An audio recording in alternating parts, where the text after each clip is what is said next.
am joined today by Rachel Cutler, who has been with us on the Moxie movement journey for a little while. And I'm excited to dive in to see the real life, what it looks like to be a mum and a business owner and make all of those things fit together, because this is about showing you what the journey looks like, seeing the messy middle, the progress along the way, so that you as a mum business can see that, yeah, we're all on this journey together and there's no one right way to do it.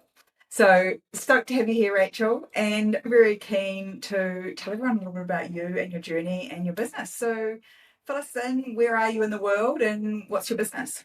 Thanks for having me here, Sarah. My husband and I, his name's Bevan, and we own the Mahia Beach Store. It is a beach store in a place called Mahia, which is a small little town between Gisborne and Hawke's Bay. It has a rocket lab launch site, but otherwise it is beautiful beaches and a real sort of touristy spot. Lots of people that live in Gisborne or Hawke's Bay will have a batch in Mahia that they come and spend holidays at. We're the little general store and we do everything. We try and cater to whatever people need. I love that. Why do you think having that little seaside village store matters? Well, the store's been there since 1940. So it's coming up 100 years. It's got a bit of a special place in lots of people's hearts and memories. You know, it's changed a lot in that time, but it's always been the one place, I think, in Mahia that hasn't sort of chopped and changed. So there's been other things that have opened and closed. And now there's a great little service station down the road with that core essential service for the community. We really love our locals. I mean, we love our holiday makers too, don't get me wrong, and we love introducing people to Mahia. It's our locals. It's a real community hub. You know, people come in and pretty much most people that come in know each other. So there's always chit chat. The staff know customers really well. And it's one of those stores where we try and go the extra mile for people and, you know, help some of the oldies, you know, if they need their phone top up, put on their phone for them, or they need the groceries carried out to their car or whatever, that sort of stuff. And, you know, we sponsor some of the local, like the school and fishing club, golf club, bits and pieces like that. The community, the heart of Mahia down there being a wee hub. Very cool. Because we're going to talk about business and you, where outside of your business do you feel most like you? I think the thing with living in a little small place is that there's not a lot really. So, you know, once upon a time I lived in Auckland and I might have said I felt like me at a yoga class or at a show or a gig or something like that. We don't have a lot of that now. We've got a 9-year-old boy. Family time's really important. Just really like chilling with my boys. And we do have beautiful beaches here. So I do have a couple of girlfriends that I go for walks with, and that's really special too. It's simple things like when you live in a rural area. Nice. So these ones are quick fire questions. So you're just going to finish the sentence that I'm going to start. I believe It's good to be deliberate. I love that one. All right. What about this one? I love the lifestyle we have here and buzzing with my customers and being in that zone where you're connecting with people. What about the opposite then? I hate. I don't know, power cuts. Me too. I hate power cuts. This is the second take of recording this podcast because Rachel and I did this epic session, and right at the end, my power went off and we lost the whole thing, which was unfortunate. So we're doing this again. And then Rachel says to me as we got on to record this, so it's forecast to have thunderstorms here. I was like, oh, please don't just have a power cut at the other end. Now, me too. I'm a huge fan of. I'm a huge fan of developing people and empowering people and seeing them grow and thrive and blossom. Yeah.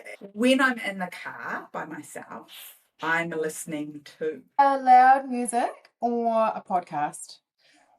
What sort of music? A bit of everything, really. I've actually gone back into New Zealand music these days, and I put a Phoenix Foundation playlist on the other day and really enjoyed that. Took me back to my uni days, and I was like singing along. I do like supporting local music. Anything that's good vibe and uplifting. We were just talking about some people going to Fat Freddy's Drop is doing a reunion show in Wellington. Probably. Next year. Yeah. It's also the vibes, I think, for me, that come with a lot of our New Zealand music. Just reminds me of hot summers at the beach. Yeah. What word or phrase sums up your life and business right now? I think last time I said stable or steady, and I think that still applies. Quite just steady. Nice. Love that. What's your chaos level today? Acknowledging that it fluctuates sometimes throughout the day. Are you like Zen Queen or dear God, send help? Pretty zen queen these days, which is interesting because I'm going into peak season, and historically I may not have been very zen in December. But yeah, there was a little bit of, I thought I was not going to get to this podcast on time because the best laid plans took a bit of a spin today. The thing about plans is learning that the plans don't mean that life doesn't happen anymore. It just means that you've got some space and time in there for life to happen versus previously we didn't have any capacity for it. I want to talk about a little bit of the journey you've been on so far, and obviously you're still on it, but let's talk about where you were and some of the shifts that have taken to create that ability to go, oh, yeah, like I actually feel calm going into our peak summer season with all the team and the systems that need to make it happen. So for you, what was your I can't keep doing it all moment that made you think something's got to change? This isn't working the way I'm doing it. I connected with you not long after Cyclone Gabriel. And in actual fact, I don't think it was the cyclone itself it was probably just that straw that broke the camel's back in some way. Like it was a lot of stuff leading up to that. We'd had 3 years of COVID. We'd had some dysfunctional stuff within the team, and I probably hadn't had the tools to deal with that. So that had been quite stressful. We were at the tail end of that. Bevan and I, you work with your husband, that has its challenges. Financially, it was a bit tight because we'd had a cyclone and COVID. We were at a point, I remember going, man, I get some help or divorce, sell the business, I want out. I was at breaking point, really.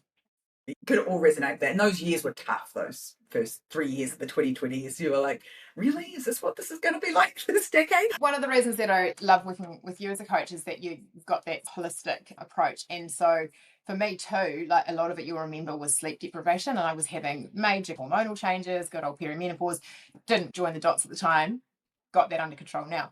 But then I was really, really struggling with insomnia, not sleeping, and that was just throwing my stability out the window. There was a lot going on at that point. It's really interesting because I think we often look outside ourselves and go, oh, it was all these things. But at the same time, you had all these changes going on internally. And I'm not regulating, I'm not doing the things I should be doing, gets blamed on the external stress. And okay, there was some stuff going on, but also we know ourselves and we get taught so often as women not to trust ourselves. Your life's really stressful and you're going, yeah, but something's not right. So I'm pleased we managed to do both, right? Check in and get so that you got some support. And I'm really grateful that you went and got that support because Sam has been my saving grace because I couldn't find someone that was helping me in the way that I needed. What was the belief or beliefs maybe that you had to drop to get here? Definitely one around having to do everything myself. As you were talking then, I was thinking back to that time, and I was thinking about how I was just spinning all the plates myself and not believing that anybody else could do it, or didn't think I had the time to teach them, and not allowing myself to stop. It was one of those early sessions we had in Pi here where you were talking about how we show up in the world and how we show up as a leader, and that actually you've got to look after your own self in order to be able to show up and be in the right state. And I was not. I was showing up totally frazzled, and therefore my team was seeing this leader that was like, meh. I really had to learn to put things down and accept that it wasn't going to be perfect, and I had to let go of some stuff, and I had to hand some stuff over. That change in that belief that I had to do it all, it was all me. And there was a bit of that martyrdom talk going on. I just had to cut that out because actually it wasn't serving me. Yeah, I think it's that whole we do get to a place where we have forgotten that we have a choice. We're like, but Sarah, I don't have a choice. I hear that lots. And I remember previous iterations of myself saying exactly that. You don't understand. I don't have a choice. I have to. And the cool thing about being human is there's always a choice. It's just getting enough distance from it to be able to go, oh yeah, there's the other options. There's my other things that I could do. I was going to ask what lie about success did you have to stop believing? And what you just said there is it has to be me and it has to be perfect and all of those things. But was there one key one that you had believed before you guys got into business that now you would be like, every other business owner needs to know that this is just not the truth? I just think it comes back to that perfectionism thing. Actually, maybe a belief that other people were judging you. I think I used to be really conscious that things had to be just right and that I had to be a certain way or putting a certain amount of hours, being visible all the time in order to be valid in everybody else's eyes. And in actual fact, they don't even notice. If you're not there for a week, they don't even notice. And if things aren't perfect, they don't even notice. There was this ideal business owner that you had to be, otherwise wrong. Yeah, and it was something around how hard people had to see me working. If they didn't see me working hard, then they'd think I was lazy. Oh, this one's such a good one. I've probably never put it in those words before, but it was something like that. And that if things weren't done right and done now, then everything was going to fall over. Or that people would judge me for not doing, or that staff would be going, oh, Rachel's so slack. But actually, staff are busy on their own journey and customers are doing their own thing. And if there's maybe the sunscreen hasn't made it to the shelf today because I can't be bothered, I'm going to do it on Monday, nobody really notices. I mean, I want high standards. It's kind of that balance. Yes, I want high standards and I'm going to give myself some slack if those high standards are going to compromise my well-being. Yeah, because we have really high standards about everything but our well-being so often. Yeah. Like, Yeah. oh yeah, everything has to be just perfect, but it's okay if I'm not sleeping, eating, drinking, or resting. Yeah. That's okay. Whereas, Yeah. like, we just flipped that the standards would naturally come up in everything else if we just looked after our own well-being first and foremost. God, I wish 25-year-old Sarah had heard that one. Yeah. And like 80% good is good enough. It doesn't have to be 100, 120 all the time. That's a good one. When you think back on this journey, what do you think is the system that has helped you the most, or the process that's helped you the most on this journey? Definitely the power hour. I'll say, I'm feeling overwhelmed. You say, have you done the power hour? I go, oh shit, here we go. That scheduling of time so that A, what you're trying to achieve is realistic, and B, that you've blocked in things like some exercise, some downtime, some things that fill your cup. Putting those things in as non-negotiables, and sometimes they don't quite happen as you want them to. Today, I had something happen this morning that threw me. I was on the go, and then somebody said to me, "Can we do this afternoon?" And I knew I was meeting with you at 4, and I was thinking, what am I supposed to be doing between 12 and 4? And I couldn't remember. And I was like, hold up, wait a minute, I need to look at my calendar. And so I go to my calendar. Oh, yeah, that's right. Nope, I'm going to do this other project today. You're going to have to wait. There's an anchor to come back to when things get a bit crazy and you can go, wait a minute, what am I supposed to be focusing on? Rather than getting pulled off track. So that's been really good.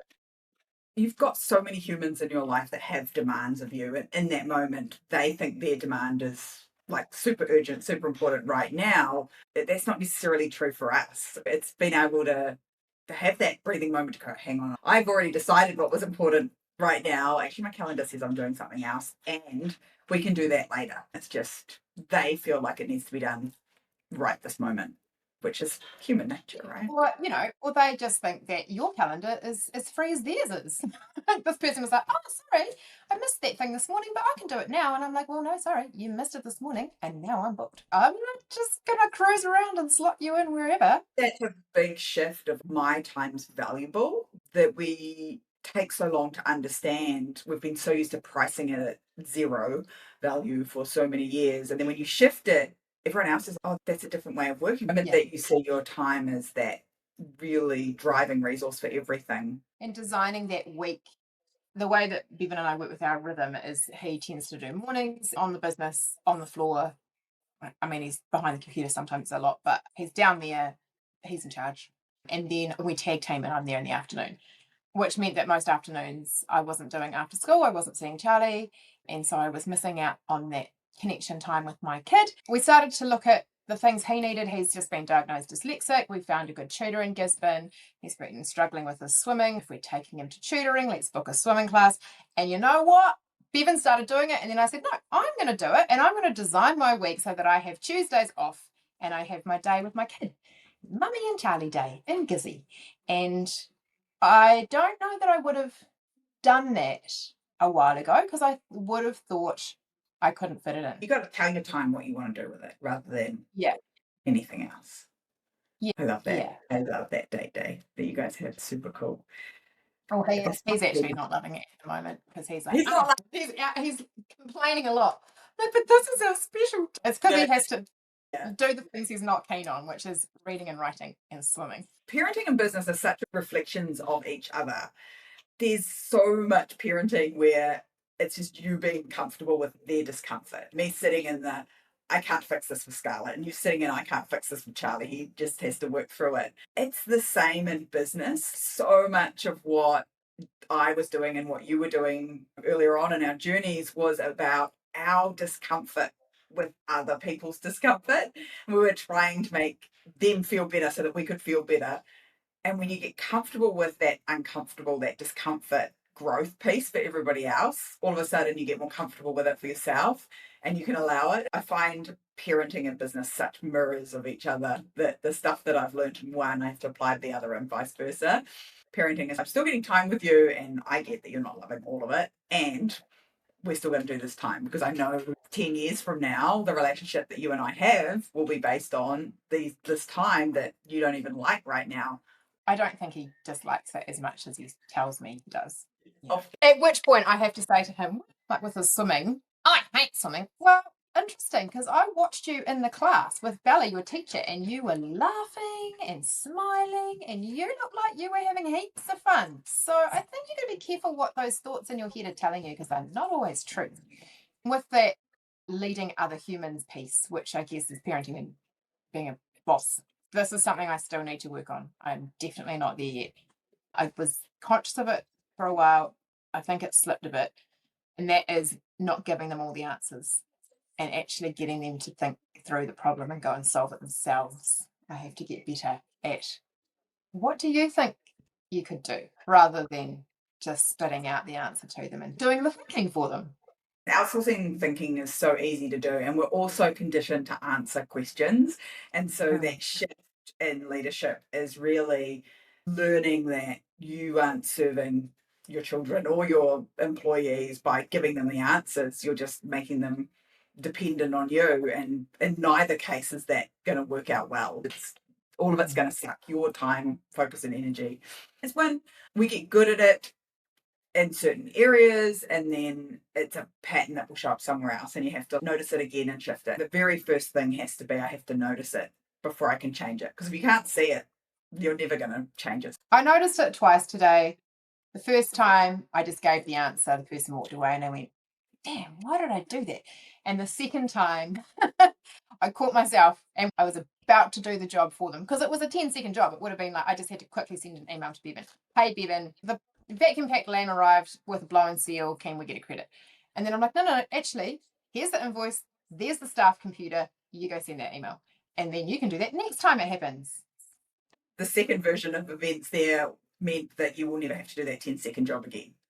Yeah, exactly. What's one thing you used to feel guilty about that was a game changer for you? Leaving early. I think it's really funny because we get into business to be our own boss, to work our own time, to have the flexibility and freedom to do whatever we want. And then we feel bad about doing the exact things that we went into this business to get. Such a paradox in business ownership. I feel bad because I'm leaving before the staff do and they have to stay and I'm going and it's like, see ya. I used to feel bad. And so I used to stay and I used to help them out and I used to make sure we all left together. And occasionally I still do that. Recently, I have been going and I have been doing things for myself, like booking a dentist appointment and not actually feeling that guilt that I used to feel. It's so good. They don't know that I've been on my computer since 9 o'clock in the morning or whatever. Yeah. I know that I've accomplished what I wanted to accomplish. Awesome. But I used to feel really guilty about not being there. We had the restaurants, I really struggled with that one. I've asked them to do this. I need to be here, like Christmas Day, New Year's Eve. But that was on top of all of my other work that I was doing to keep the business running. And it's the same for you. It's that there is so much invisible work that we do as business owners that your team will never see or understand. And so trying to put up so that they can see us working is just false economy. It's never going to solve the problem. It goes back to what we were talking about before. Once upon a time, I had to be seen. I had to be seen to be working. But now I'm like, mm-mm. And I know that they're not ever going to understand. And I don't have to justify that. I don't have to say, oh, I've been working since 9 o'clock. And actually, we've got such a good team at the moment that they understand. I don't know whether it's because they understand or because I just am not so worried about it. What was the first thing you outsourced? We did get a cleaner in to clean the house. Wise. There were some fiddly little things that I just used to do all the time. Send back the empty SodaStream cylinders because nobody else knew how to fill out the dangerous goods paperwork, or order the lotto stationery or do the lotto stock takes. Stupid little things that were a little bit complicated for other people, so I just did it for them. And then I'm like, hang on a minute. And so now they all do it. Newspaper returns was one. I used to do those and then I offloaded those. Some of the food safety audit stuff that I used to do that I'm offloaded. Yeah, there's quite a few little on the floor jobs that I used to do that I don't do now. Yeah. That are now not Rachel jobs instead of Rachel jobs. Only Yeah. Rachel jobs. Because they have no trouble doing it. I mean, none of it's rocket science. They're all smart, intelligent human beings, right? Not through Yeah. life. If I trust them to be here on my team and in my business, I have to actually trust them. So sometimes our actions just have to catch up with the words that we've said. I trust you, you're on my team. And we haven't started behaving like that. There's a bit of a shift there that happens for us as well, which I think is pretty cool. You know, I used to do paperwork in a really cumbersome, antiquated, slow, horrible way. And so getting technology to do the heavy lifting on that, yes, has been a game changer in terms of saving me time. The cool thing is in 2025, technology can help. I always laugh because I did have to do paper GST returns and paper tax returns and paper everything when we started in business. Like that's how long I've been doing business for, which makes me feel ever so slightly old. And there wasn't tech that could do it. You couldn't file your GST return online with the IRD. You had to fill in a paper form early so that it got where it was supposed to be with your payment, which was a check, by the way. Yeah. Transfer on time. Like I think back now, I'm like, oh my gosh, we have had to do business that way in the past. And the cool thing about 2025 is you don't. And the thing that keeps us stuck is our way of working. The amount of invoices coming into a store like ours is just insane. And so the paperwork was just out the gate. And we did everything manually too. When we bought the business, the people that had it before us, who are wonderful, wonderful people, they had the business for nearly 30 years. And so the tills were like calculators with cash drawers. That was it. There was no technology there. And the staff had to memorize prices or they had a list in front of them or the price was stick it on. That was so old school. And we had customer account books that was all handwritten and I'd rip out the page and put it in an envelope and post it and they'd send me a check. Like it was so old school. And now it's all just, oh, I need to send the customer accounts out. I run a report, check that I haven't missed applying any payments and push send. So quick. There are so many good things about technology. How did your calendar feel before we started working together and how does it feel now? Well, I don't think I used a calendar before. So it was all on my head. How did that feel, carrying around everything you now see that you actually do in a day, in a week, in a month, in a year? I used to try multiple list systems. So I remember I used to have notebooks with lists, but then I had spreadsheets with lists, and then I had an app with a list, thinking I was amazing because I'd wake up at 2 o'clock in the morning and remember something really important. I'm holding this, and what I am holding is in my calendar.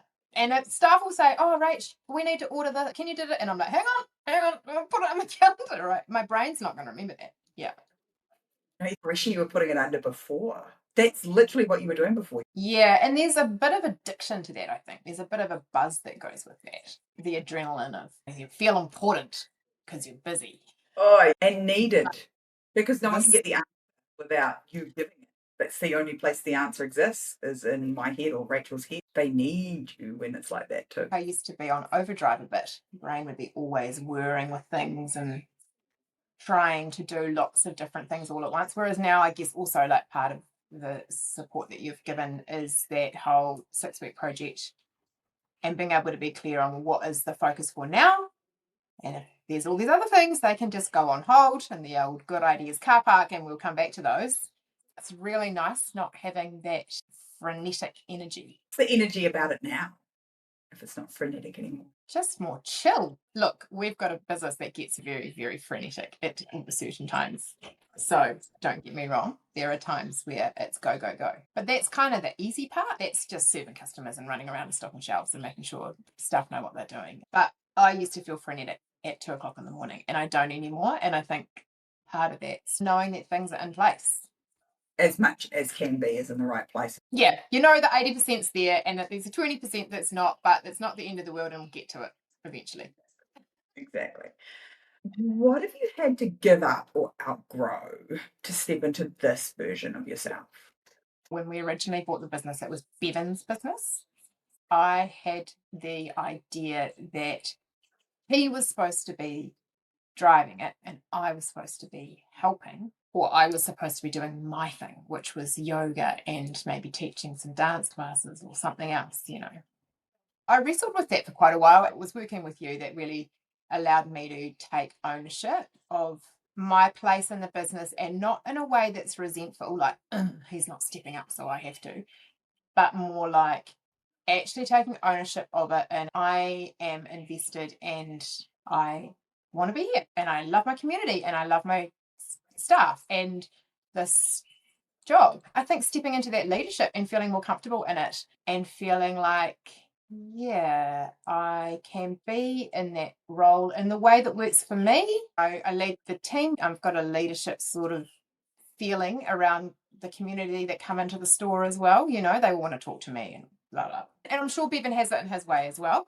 But I guess I stopped. You stopped bring the ownership and the leadership to Bevan. Actually, we co-own this business together, and my strengths are such that role and the leadership of and the pulling all the pieces together and driving it forward is actually the thing that I'm really good at. And so I should step into that. And Bevan's got some different strengths and he should step into those strengths. And that doesn't make either of us less than. It just means that things move more easily. And I think it's a journey we all go through, especially if we do business with our significant others. Johnny and I just did a podcast on buying the boat, and we had such different versions of how the purchase went down and how those early months went down. It was fascinating. And one of them was this, like, why did we decide to split roles? And some of it was just, it naturally happened. And also that was us naturally going back towards our strengths. And I think that when you decided that you were the leader in this business and you were going to do the work that was required to be that leader, everything started to shift for you versus, I'll just sort the systems out and I'll just sort this out and then it's Bevan's, was totally different energy. I don't know. For me, it's almost like you let go of being the secretary and you stepped into, actually, I own this too. Because the problem was, I had this belief that I don't know if I'd ever use the word secretary, that I should be the support act, and therefore got resentful because I was doing more than I thought I should have to do as the support act. Why is the support act doing all the work here? And it was actually when I stepped into, well, actually, I just take ownership of this and I'm going to do these things. Because I used to quibble about how it was divided, but that's not an issue now. We're quite clear now. He does his thing and he does it well, and I leave him to it as well. Yeah. And I do my stuff.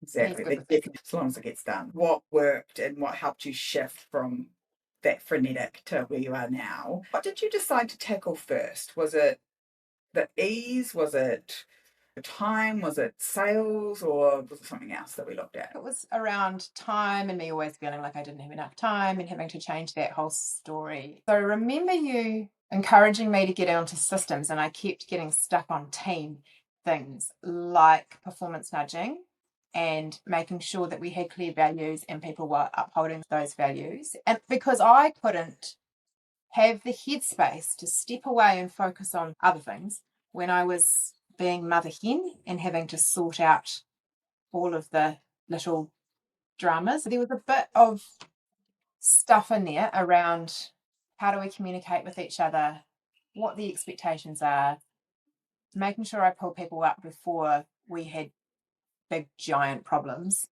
making sure that we hired people that I actually wanted to be working with and have around and shared the kind of values and energy that we like to have in the store, and not hire people because someone's told me they'd be good or they tick the right box in terms of their CV.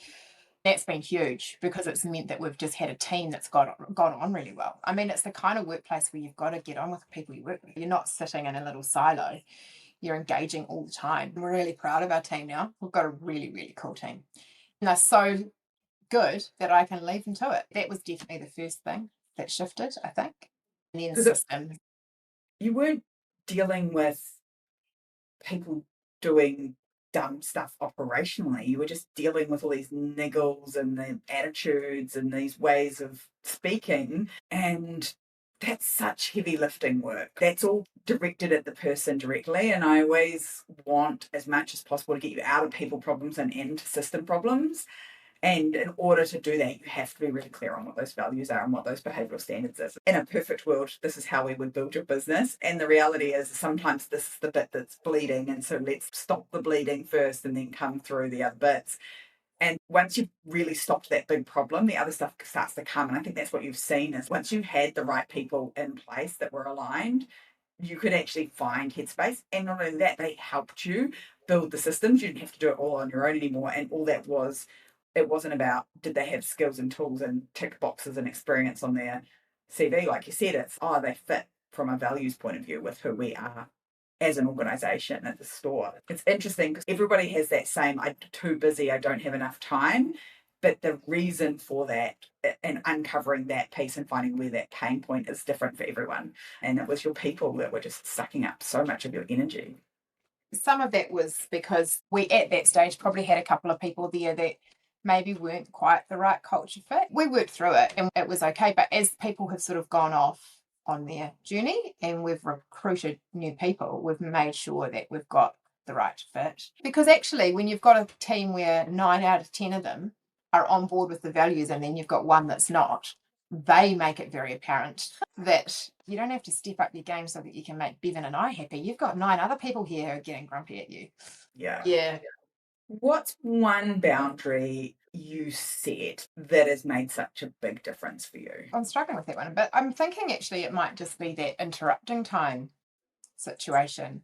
Tell us about that. I'm much clearer now about, guys, I've got some concentrated work to do. I'm going to be unavailable for the next hour and a half. If you need me, you've got 5 minutes now.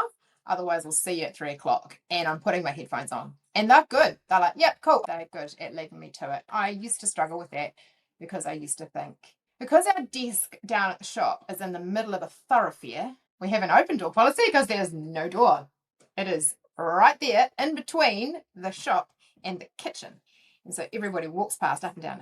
So they just pop their head around and they don't even realize half the time that you're on the phone or whatever. I was quite strict about that for quite a while. I think I've slipped a bit, actually. Yeah, we all do. I think interrupting time, a game changer, because it stops thinking interruptions have to be dealt with in the moment instead of corralling them all into one location. And it's not just, in your case, obviously people walking past, but for all of us, it's phone calls, it's emails, it's notifications that are popping up about different things.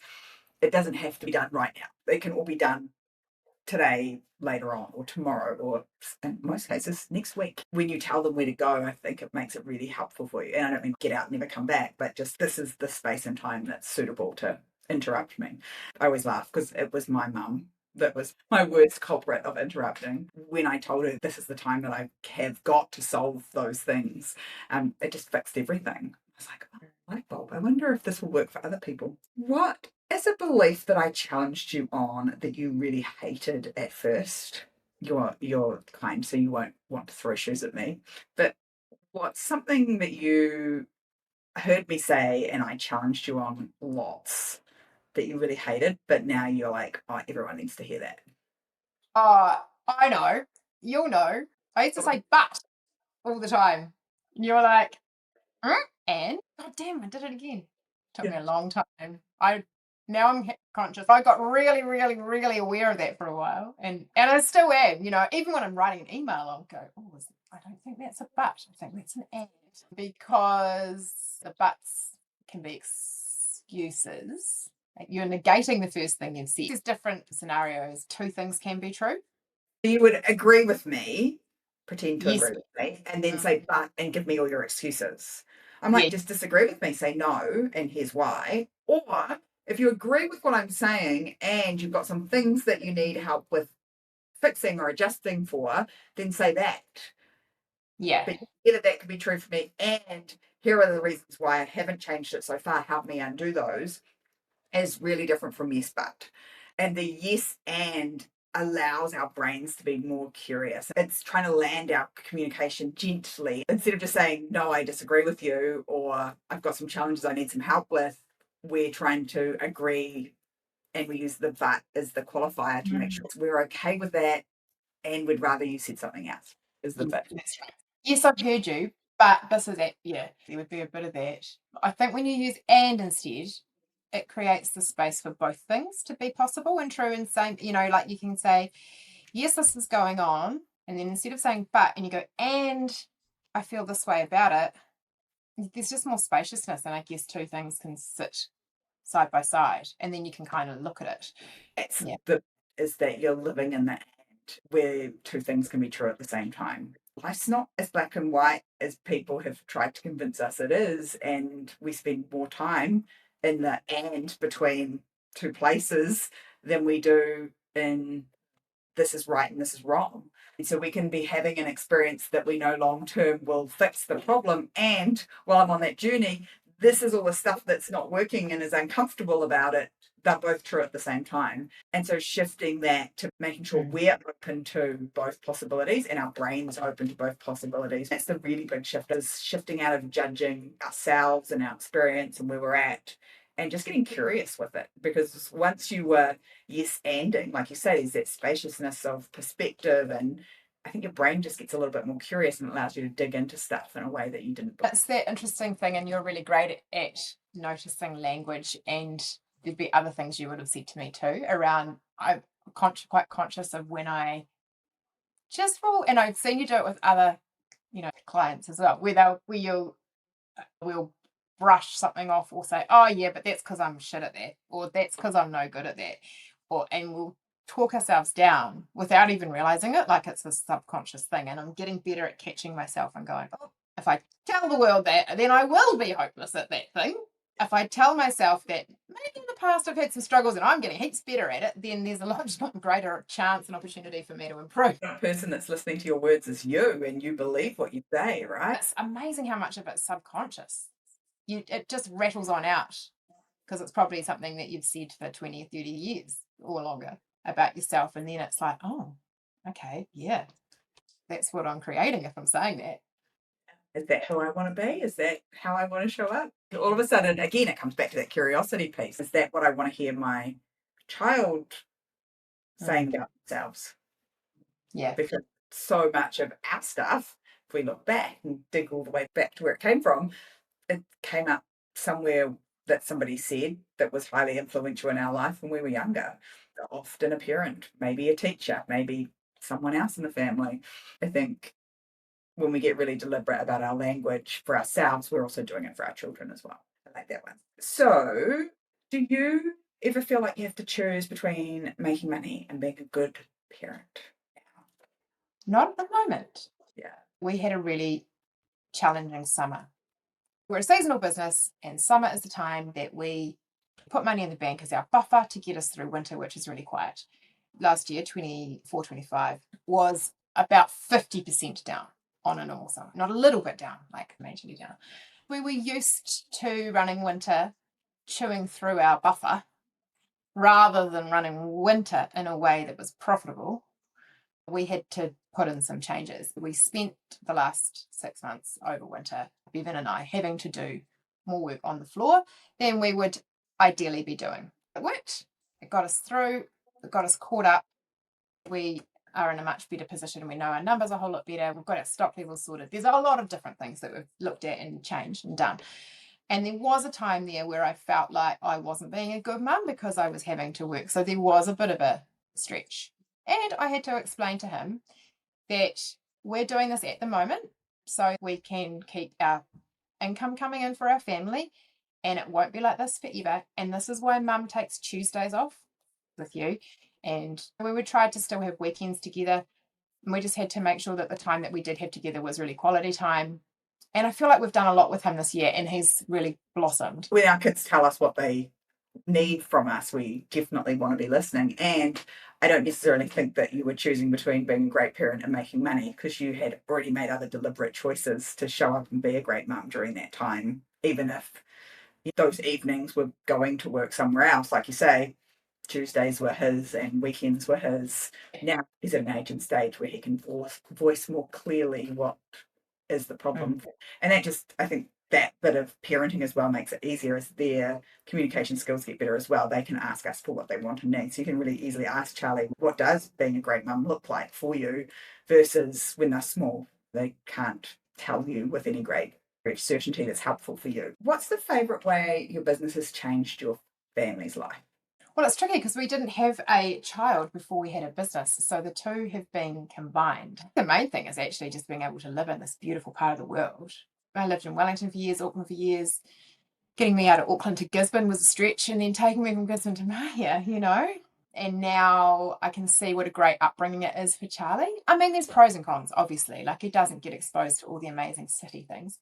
And the little school that he goes to is just incredible. Having our own business and having the flexibility most of the time, not always, being able to prioritize, hey, it's the beach run or it's school camp, and making sure I can juggle the roster so I'm out of there and I can go and do it with him. With the business, because it is connected to the community a lot, like there's this quite a special part of our family. Charlie's mum and dad own the shop. Yeah. There's lots of connections that we've made through the business that we wouldn't have if we were just working in Mahia doing something else. Charlie's going to have the same experience Scarlett has, but we're back home this time round. People saying to her all the time, you won't remember me, but I remember you when you were a baby or in the pram or at something. And now she's as tall as me, Rachel. I'm the shortest person in our family now. Charlie's on that way too. He's like, and people still say to me that I haven't been seen for ages, how's your baby? Because they remember him in the front pack. Yeah. When I first bought the shop, I was behind the till with him front pack on. How's your baby? He's up to my neck. Not a baby. What's something you wish that as mums in business we said out loud more often? I think it's good to say out loud when you need some help, when it's not going well, being able to have people in your world that you can talk to when the business is struggling or when you're struggling, because you feel like as a business owner you have to have it all together all the time, and there is an element of professionalism that you want to have when you're addressing community and team. You've got to have a safe place to go where there's people that can hear you have a vent and a cry and a whatever when it's not going well. So I think being able to admit when it's not going well and have someone to talk to about it's really important. Yeah. Anyone that's going on a business journey that isn't going to have times that are shit. They look at the wins and the end game and the things that people post as wins online and think that's what the whole journey is like, and yet that's the end result of so many small little pieces that have gone along the way, and some of that's not fun, and we don't have to do it on our own. I think this misconception of the self-made man or woman, and I don't know anyone who's honest about the journey that has done it on their own.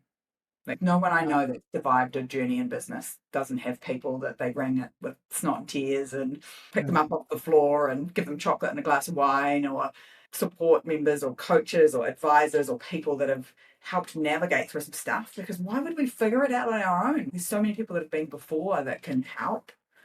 I do think for me anyway, that was a little bit of I'm a strong independent woman and I don't need a man to help me, became I don't need anyone to help me. And that martyrdom that we talked about earlier, I think for me that's how that showed up. So yeah, sometimes everyone needs help and it's okay to ask for it. One that lots of us need to hear. As a mum and as a business owner, both of those journeys are tough if you try and do it on your own. Particularly in a public facing business like ours, you do spend a lot of time being the person that's upbeat and happy. It's good to show up leading the team in a good headspace, and that takes its toll when underneath you're going, shit, how am I going to pay the bills this week? And people go, how's business? And you go, oh yeah, not that great at the moment, and kind of brush it off because you don't want to go, actually it's really bad, can you please buy some extra stuff?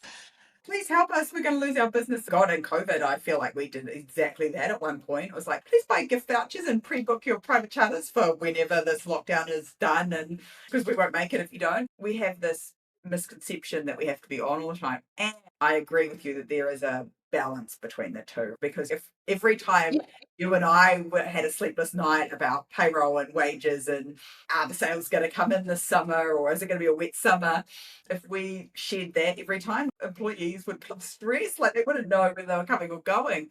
That is part of the leadership, is holding that and having other people that get that. That is the reality. There's no $1,000 dropping into your bank account or $2,000 dropping into your bank account every week with certainty. like there is when you're working for someone else. It's a completely different game. I think also letting your team into a element of that is important, and as you've supported us to do over the years, and we've had a couple of team sessions, and the one most recently was after this shitty summer that we just had, where we were starting to hit the wall in terms of the finances and starting to project out and go, oh my god, we're not going to get through to Christmas. I was panicking and going, there's going to be redundancies, and I've never had to make anyone redundant, and how are we going to do this? And I didn't convey that to the team, but I did get them together and say, guys, this is the situation we're in. We're going to have to trim some hours, and I hope that's okay with you all, and this is why, and kind of painted the picture and explained it to them. And we're not going to be spending on anything elaborate. We're going to be tightening the belt. We've just got to get through the next few months, and I really appreciate it if you guys are all on board with that. And they were, and they're great. So we're having a Christmas dinner next week, and I want to be able to celebrate with them and thank them for getting us through that. They just knuckled down and did it. Also sharing that in the right way is also important with the right people. Your employees imagine that you're a lot richer than you actually Yeah. are, because they only see the top line. They only see what's going through that till. They have very little comprehension. I remember one of the other members asked her team to write down a number of what they thought the wages were for the year of the business. And the biggest number they got was $400,000. And they had a team of 30 people. Basic understanding of how that stuff works is often not there because no one's ever shown them, because it's always been kept a secret. And the moment you share, they're like, dude, you had a lot of stress and a lot of work and a lot of worry for not very much at the end. Because they go, I wouldn't do it for that. I can just get a job. And so the sharing of it allows them to understand it better. But also, it stops them filling the gaps with stuff that's generally not good and often not true either. I had an induction this morning with a 15-year-old who's coming to work for us for summer, and I do this with all my summer team. I say, okay, here's a pie chart. Quarter of it is what we keep. The other 3/4 goes to the supplier. So when you see all that money coming through the till, you've got to keep in mind that most of it goes out the other end as well. Because what you guys see is all this money, and you see these wads of $50 notes on New Year's Eve.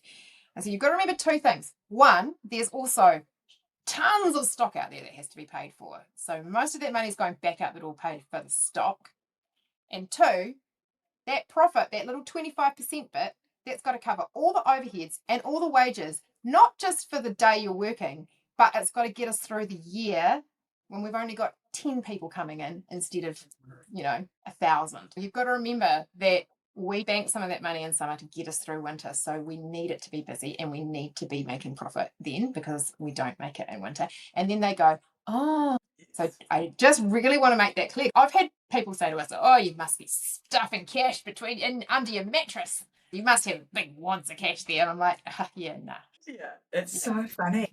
People's perception and the actual reality, unless you share with them that information, is just going to be so out. Got me to doing it when ages ago we did it, and I gave them lollies. The lollies represented the turnover, and then I was like, okay, now you've each got your little section of turnover. This is your money that's come through the tills. Now you're going to take, you've got 15 lollies. Now you're going to take 10 of those and give those to the suppliers. Yeah. And now you're going to take another 3 of those and give those to the wages bowl. And then you're going to cut this lolly up, and then you've got like a quarter of a lolly left. And they're all going, oh, stink.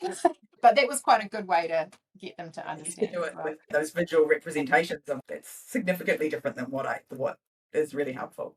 If your past self saw you now, what would she be shocked by? I think that I'm calm and quite content, I guess.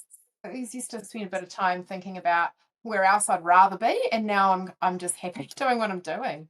I mean, there's always like, we know this won't be forever, so what's the long-term vision? It's that I'm really calm and content in this moment, and I know that we're building something bigger and better for us down the track, and right here is pretty good too. It used to be a lot of, now it's shit, but it'll get better down the track. Now I've built in the things that bring me joy now. Yeah. Yeah. I hear that so much. If we can just get through end of school year or moving house or Christmas or whatever the thing is, it will be better.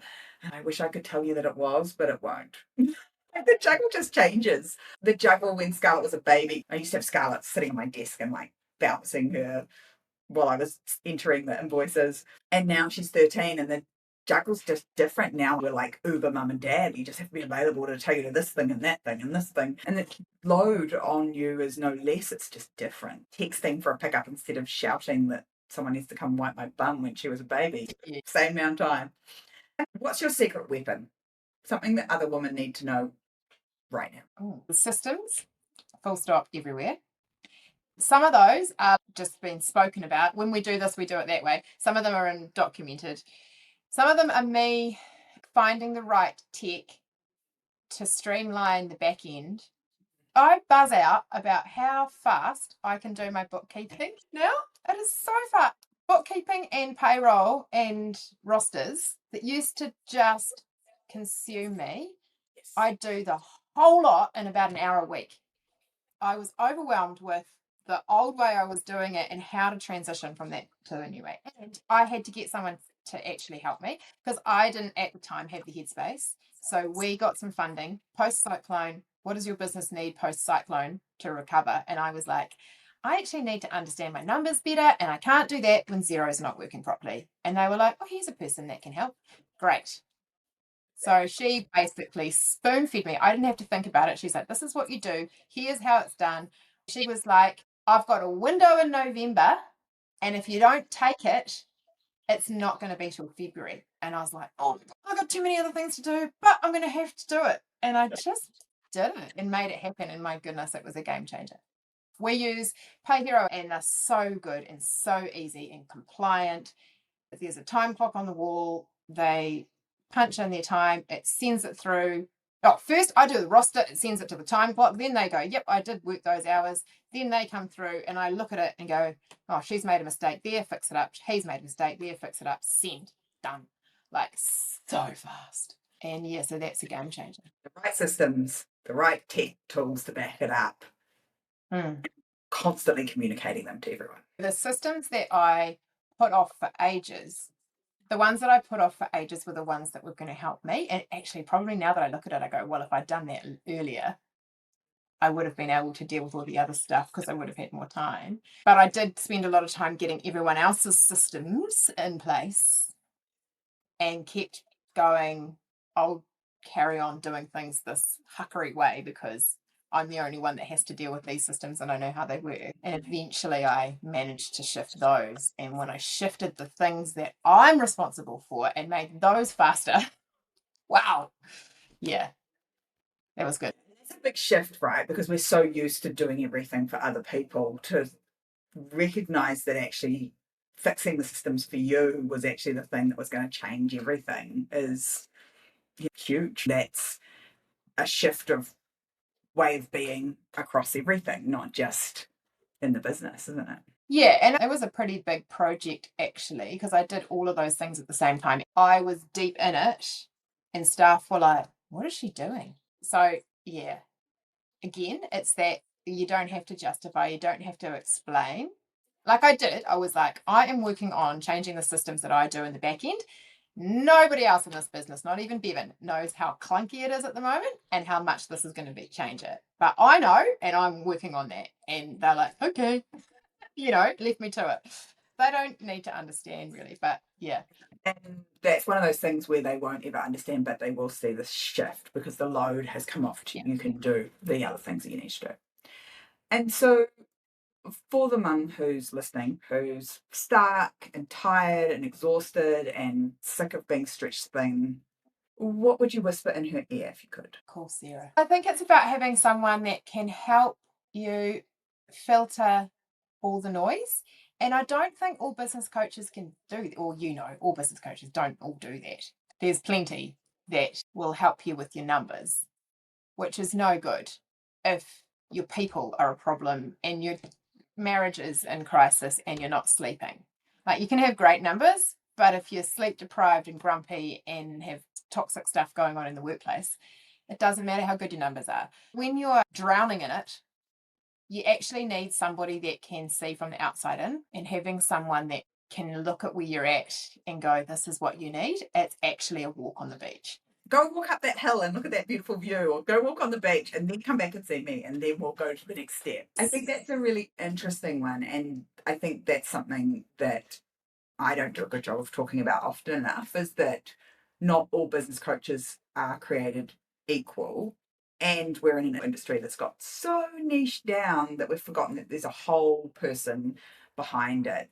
And my generalist way of working is actually helpful to be able to see that context, not just context in your business, but context in your life as well. And I think that's the bit that gets missed if someone is just very specialized on marketing or numbers or team or whatever, that they haven't stepped back and gone, hang on a second, Rachel's also a human being and is like me, is going through perimenopause, and so her brain's not working the way it was 3 years ago. I think that context piece, when you're looking for people to support you and help you and see from the outside in when you're drowning, is really important, because without context, you can't help. You can just see in totally the wrong direction without context.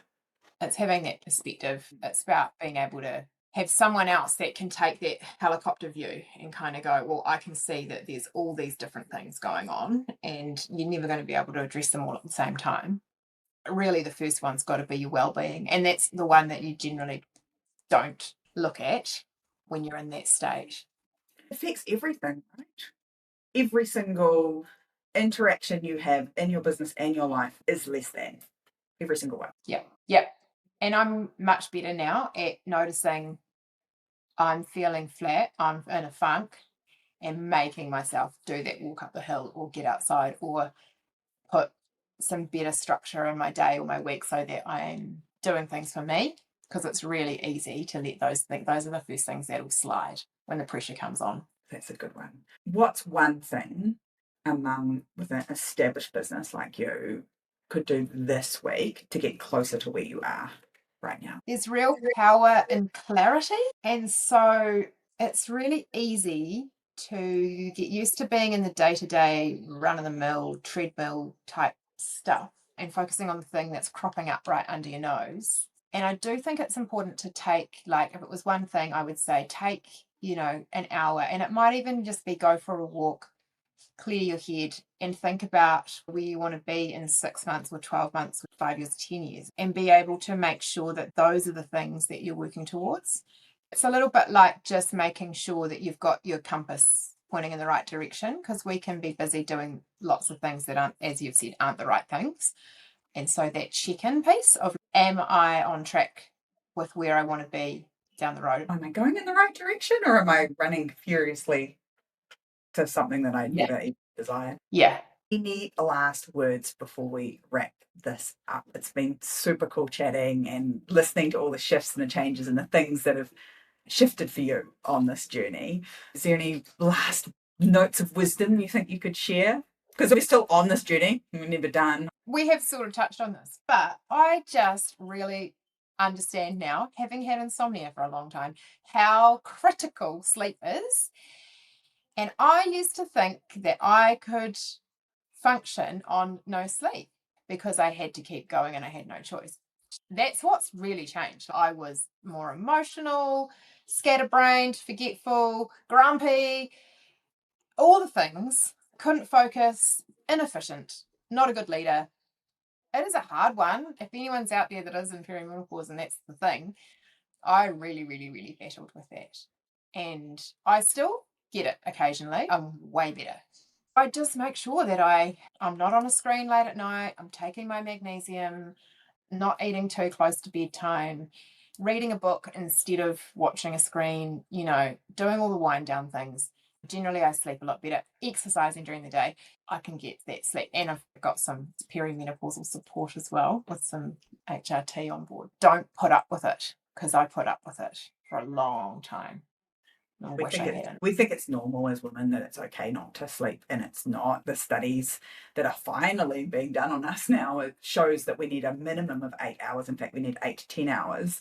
And a lot of that is for making sure our hormones are doing what they need to be doing on this journey of womanhood. Men can function on 6 to 8. It's super important. Like you say, it impacts everything. So good night's rest, ladies. And if you're not getting it, go and get some help to do it. There's lots of things we can do ourselves to make our sleep better. If you've got those and you're doing all the right things and your sleep's still not okay, go and get some help, because it's not okay not to be sleeping. Just taking sleeping tablets doesn't give you good quality sleep. It just gives you the hours of sleep. I remember when I started this perimenopausal journey, the very first thing they offer you is basically something to help you sleep. And I was like, yeah, I'm asleep for 8 hours, but I feel crappy when I wake up.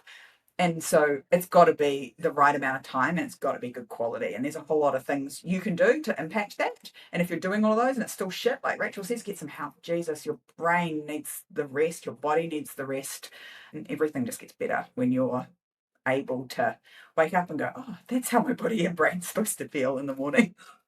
Not like I'm dragging it around behind me. Yeah. Oh, it's such an awful feeling, that feeling of being a zombie. And it's like this.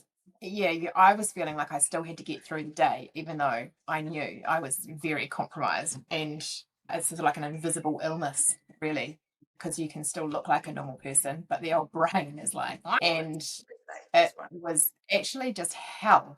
And it took me a long time to get it right. I mean, I think when you've been sleep deprived and your sleep routine is out of whack, it does take a while to get it back.